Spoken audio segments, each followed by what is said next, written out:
తెలుగు రాష్ట్ర ప్రజలకి నా హృదయపూర్వక నమస్కారాలు మరియు దసరా శుభాకాంక్షలు. నా నిజం గెలవాలి పర్యటనప్పుడు రాష్ట్రం వ్యాప్తంగా నేను తిరిగినప్పుడు చేనేత కార్మికుల్ని చాలామందిని కలిసి వాళ్ళు పడే ఇబ్బందులు కష్టాలని నేను తెలుసుకున్నాను.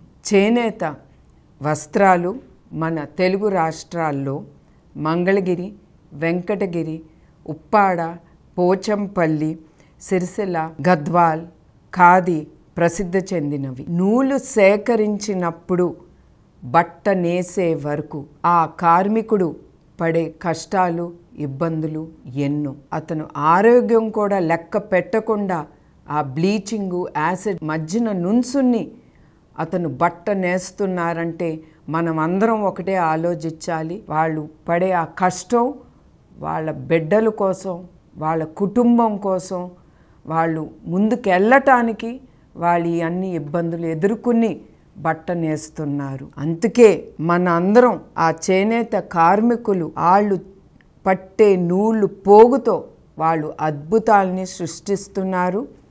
చేనేత అన్నలకు సంఘీభావంగా రాబోయే పండగ రోజుల్లో మనం చేనేతర వస్త్రాల్ని ధరించి నేతన్నలు ఆనందంలో మనం కూడా వాళ్ళతో పాలు పంచుకుందాం. మన చేనేత, మన సంస్కృతి, మన సాంప్రదాయం.